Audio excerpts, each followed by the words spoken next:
Et si aujourd'hui je vous montrais comment j'avais créé cette vignette? Et oui, c'est le thème du jour. Comme vous le voyez juste ici, Photoshop est prêt à vous accueillir. Mais d'abord, laissez-moi introduire cette vidéo. Vous l'aurez compris, on va parler vignettes YouTube, également appelées miniatures ou encore thumbnail en anglais. Et je vais vous guider étape par étape sur mon processus de création personnelle sur Photoshop. Et je vais vous donner toutes mes astuces. Restez jusqu'à la fin car je vais vous donner une petite astuce pour un look que j'apprécie beaucoup. Mais ça, c'est à la fin de la vidéo. Maintenant, on se retrouve sur Photoshop pour commencer dès le début.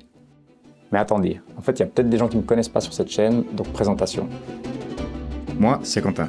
Je suis suisse et vidéaste de métier et bienvenue sur ma chaîne YouTube. Ici, je vous partage mes deux passions, la nature et la création de vidéos.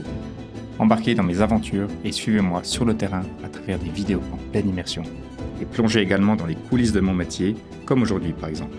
Alors mettez-vous à l'aise, abonnez-vous si ce n'est pas déjà fait, et bon visionnage. Voilà, les présentations sont faites, donc bienvenue à toutes et tous. On va enfin rentrer dans le vif du sujet. Je vais ouvrir Photoshop et nous allons regarder comment j'ai créé ma dernière vignette, donc celle du piège photo que j'ai laissé 3 mois en forêt afin d'observer la faune sauvage. Si vous ne l'avez pas encore vu, je vous mets une petite fiche juste ici sur laquelle vous pouvez cliquer afin de la visionner. Je vous invite grandement à le faire avant de voir comment j'ai créé sa miniature, car vous allez comprendre certains choix que j'ai faits.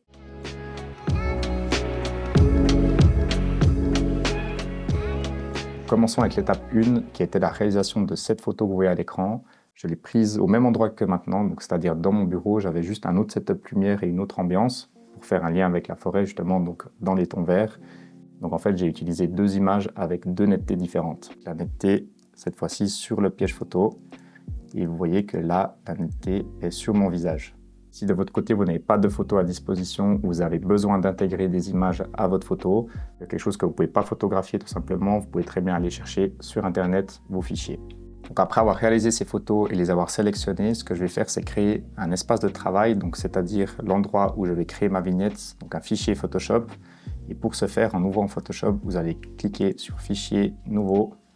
Il faut savoir que le ratio d'une vignette YouTube, c'est du 16/9, donc du 1920 sur 1080 pixels. Vous voyez que c'est les valeurs que j'ai entrées juste ici. Vous pouvez sélectionner pixels pour bien être sûr que vous travaillez en pixels et mettre 1920 sur 1080 avec une résolution de 72. Donc là, j'ai mis 2 photos ici. La première, c'est la photo de moi nette et la deuxième en dessus, c'est la photo du piège photo qui est nette.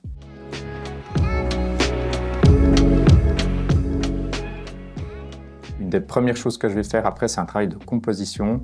Et pour l'instant, mon piège photo là est toujours celui flou. Donc l'étape suivante, c'est d'enlever le piège photo de cette image pour intégrer le piège photo net.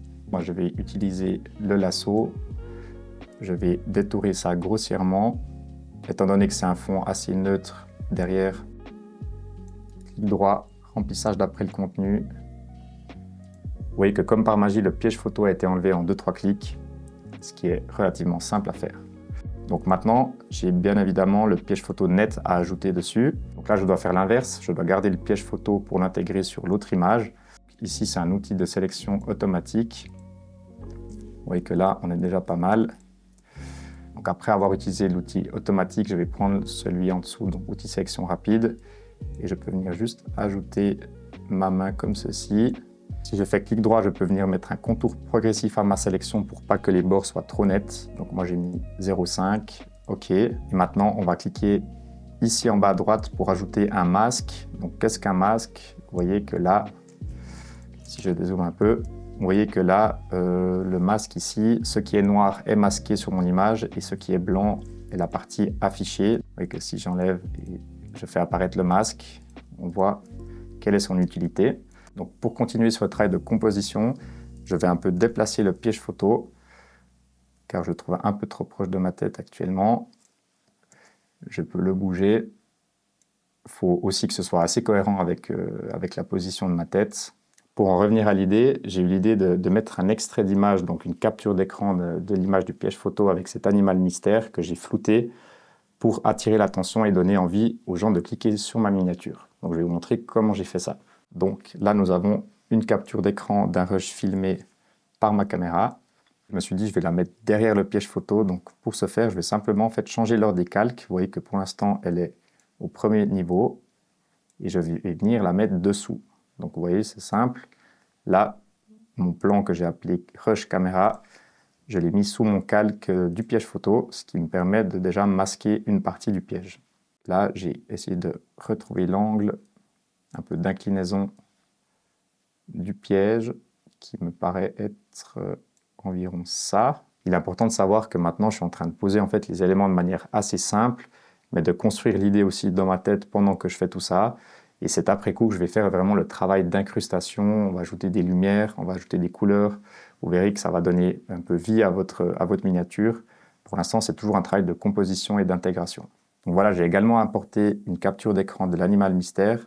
Je ne vais pas citer le nom d'ailleurs dans cette vidéo, comme ça je vous invite à aller voir quel animal j'ai pu filmer dans ma vidéo précédente, sur lequel je suis venu ajouter un effet de mosaïque, donc de pixelisation. Vous allez dans pixelisation ainsi que mosaïque, ce qui vous ouvre en fait, après une petite fenêtre, vous pouvez choisir l'intensité de la pixelisation.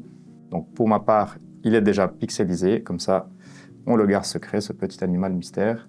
Élément suivant, je me suis dit qu'il était sympa d'intégrer un petit bouton REC, donc qui signifie que cette caméra a filmé l'image que j'ai incrustée ici. Donc pour ce faire, je suis allé sur le site Flaticone. D'ailleurs, je vous le conseille grandement si vous avez quelconque icône à trouver et que vous voulez chercher par exemple des pictogrammes de réseaux sociaux, des boutons ou peu importe, je vous conseille ce site qui est vraiment hyper cool. Donc voilà pour ma part ce que j'ai trouvé sur Flaticone. Ce bouton REC, il me plaisait assez bien. Donc, comme avant, je vais prendre le calque bouton REC et je vais le mettre dessous ma caméra. Comme tout dernier élément, je me suis dit que c'était assez intriguant de mettre un point d'interrogation pour justement susciter la curiosité des gens. Pour ce faire, j'ai utilisé l'outil texte tout simplement. Donc, vous cliquez sur T, vous pressez une fois dans le vide, ça vous crée un calque de texte. Et là, vous faites un point d'interrogation. J'ai ensuite converti ce calque-là en objet dynamique.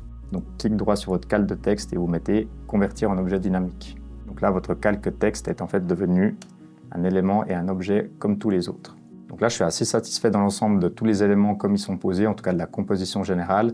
Mais maintenant, on va surtout voir le travail de couleur et de lumière que j'ai fait sur chacun d'entre eux.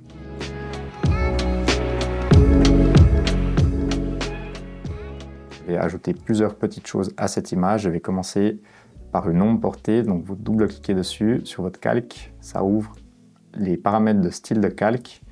Et vous avez l'outil ombre portée. Vous voyez ce que ça fait sur votre image. Donc ça vient mettre une ombre en fait derrière, comme s'il y avait une lumière devant. Et puis vous pouvez changer tous les paramètres de celle-ci, que ce soit la distance, son angle, son opacité, etc. Et vous voyez maintenant qu'ici vous avez un effet que vous pouvez venir modifier en tout temps si vous double-cliquez sur votre ombre.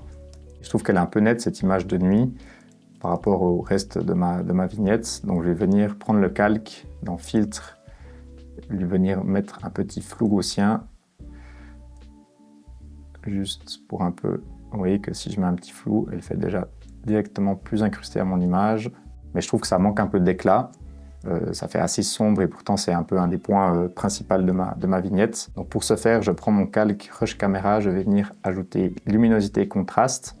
Mais moi j'ai envie qu'il agisse uniquement sur la photo de nuit. Donc pour ce faire, je vais maintenir Option. Et vous voyez que si je viens entre les deux calques en maintenant Option, j'ai ce qu'on appelle un masque d'écrêtage qui m'est proposé, donc je viens cliquer. Et là, qu'est-ce que fait le masque d'écrêtage? Il vient dire à ce calque-là, donc de luminosité, d'agir uniquement sur le calque de dessous, donc en l'occurrence, mon image de nuit. Donc maintenant, ici, je peux venir travailler la luminosité uniquement sur mon calque d'image de nuit. Et je vais faire pareil avec l'animal mystère, donc je vais sélectionner mon animal mystère. Donc même principe, je vais mettre un masque d'écrêtage et celui-ci lui donner aussi un peu de punch. Vous voyez l'avant-après de tout ça, donc ça c'est ce que j'avais avant et maintenant c'est ce que j'ai. On a direct un peu plus de vie dans cette image et cette zone de ma vignette. Ensuite je me suis dit que c'était sympa d'ajouter en fait une couleur rouge sur l'image de nuit pour donner un petit côté infrarouge et aussi tape à l'œil. Donc je vais prendre mon calque Rush Camera. Je crée un calque de réglage couleur unie. Je peux lui choisir une couleur. Je vais prendre un rouge comme ceci. Vous voyez que là, le masque d'écrêtage, il est fait sur ce calque ici. Et maintenant, pour incruster ma couleur unie sur mon image de nuit, ici, on a ce qu'on appelle les modes de fusion. Donc, c'est la réaction en fait en deux calques et comment ils vont se fusionner. Moi, je vais choisir incrustation. C'est généralement un bon mode de fusion pour une incrustation assez naturelle d'une image ou d'une couleur par-dessus une autre. Et je vais baisser son opacité. Je vais venir plutôt avec une couleur comme ceci. Et mon animal mystère, je le garde en noir et blanc, comme ça je trouve que ça crée un beau contraste entre ces deux éléments. Je trouve que l'animal manque un peu encore de couleur, donc je vais aussi lui ajouter un calque de luminosité et de contraste avec un masque d'écrêtage. Maintenant, prochaine étape, c'est de m'attaquer au bouton Rec. Donc je vais commencer par lui mettre également un petit flou gaussien. Donc j'ai mon calque sélectionné, je viens dans Filtre, Flou, Flou gaussien, pour un peu réduire sa netteté. Et je vais le passer en lumière tamisée, donc dans les modes de fusion. Et vous voyez qu'il disparaît presque dans le décor et je trouve qu'il manque clairement d'apparence. Donc je vais dupliquer mon élément pour qu'il prenne en fait un peu plus vie. Pour ce faire, vous pouvez prendre cet élément et le drag and drop sur le bouton plus. Et vous voyez, maintenant j'ai 3 calques en lumière tamisée, les uns par-dessus les autres. Ces 3 calques, je vais les sélectionner, je vais faire clic droit et les mettre dans un groupe que vous pouvez faire juste ici, nouveau groupe d'après les calques. Je vais l'appeler Rec. Et maintenant, j'ai un groupe. Voilà, maintenant, comme ça, tout est bien ordré et rangé dans des groupes. Je vais continuer avec mon bouton Rec. Je vais également lui mettre une petite ombre portée. Donc, pour ce faire, je double-clique sur mon groupe et je viens de nouveau dans Ombre portée. Donc là, tout le groupe prend une ombre portée. L'ombre portée, ça donne direct un peu un effet de profondeur que moi, j'apprécie assez bien sur cette vignette. Ensuite, sur ce bouton Rec, je trouvais sympa de lui donner une lueur externe. On reclique sur notre groupe, donc double-clic, ça nous ouvre le style de calque. Dans lueur externe, j'ai plusieurs choix. Vous pouvez ajuster en tout temps votre incrustation de lueur. Moi, je vais laisser en lumière tamisée avec une couleur rouge qui était déjà là. Et là, ça me paraît pas mal du tout comme ça. Je vais un peu également travailler sur la perspective de ce bouton Rec.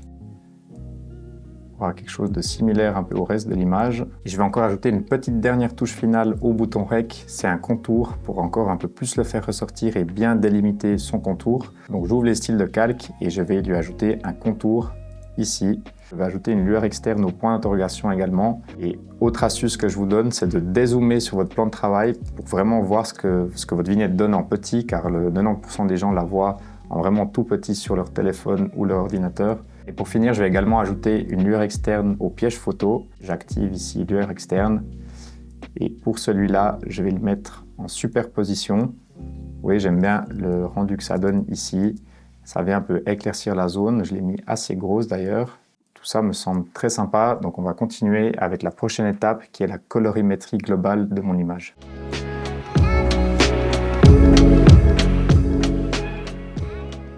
Donc pour travailler les couleurs de mon image, j'aime bien utiliser ce qu'on appelle la correction sélective. Donc ici en bas à droite, vous pouvez ajouter un calque de correction sélective qui vient par-dessus notre image.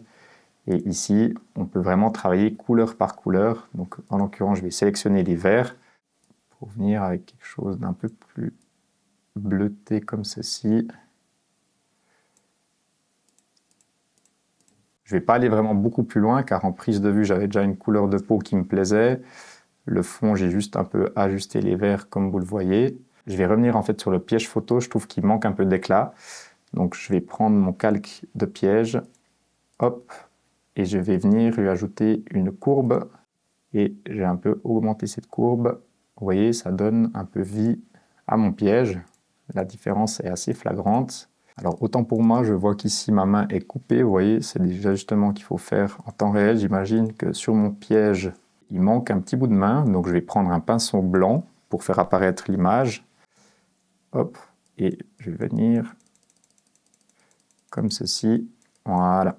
Bon, alors voilà, je crois qu'il est temps d'arriver sur la dernière retouche. C'est une astuce en fait pour tout vous dire que j'ai appris par un prof à l'école de direction artistique que j'ai faite.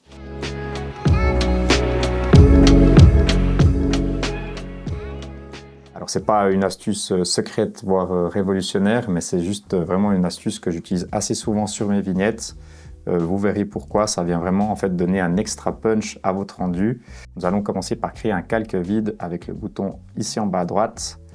On va le renommer, je vais l'appeler Extra Punch. Vous allez comprendre pourquoi. Donc l'étape suivante, c'est de venir dans Édition, ici en haut à droite, Remplir. Et vous allez remplir ce calque par 50% de gris. Ici, vous laissez comme ça, hop. Ce calque-là, on va le passer en incrustation. Donc mode de fusion, incrustation. Pour l'instant, vous voyez que rien ne se passe, c'est tout à fait normal, car c'est sur ce calque-là que maintenant, nous allons venir travailler avec deux outils. Donc le premier, il s'appelle l'outil densité. Je rappelle, vous pouvez cliquer longtemps ici pour faire ouvrir le menu et choisir votre outil. Donc moi, je vais prendre densité moins.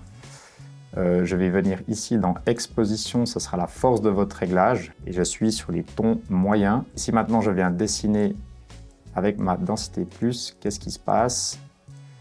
Vous voyez que on a comme une source de lumière qui vient se dessiner là où on clique pour un extra punch justement, donc un peu d'éclat dans votre image. Et vous verrez qu'on va venir contraster ça avec l'effet inverse, avec des zones un peu plus noires et ça va créer en fait une bonne dynamique visuelle. Je vais prendre l'outil en dessous, donc densité plus, et ça va faire l'effet inverse. On va un peu dans les coins de l'image, accentuer le vignettage. Vous voyez que l'avant-après est assez flagrant avec cet extra punch et que notre regard en fait est totalement dirigé sur nos points d'impact. Vraiment une vignette avec du caractère qui attire beaucoup plus notre regard. Je crois qu'avec cette dernière retouche, je suis satisfait de ma vignette sur l'ensemble. Donc là, nous avons le avant et maintenant le résultat final. Donc vous voyez tout le travail qui a été effectué. Mais voilà, c'était comment créer une vignette, une miniature sur Photoshop. J'espère que cette vidéo vous a plu. Si vous avez d'autres idées en tête de vidéos similaires, je vous invite à me le dire en commentaire. Et nous, on se revoit très bientôt. Ciao, ciao.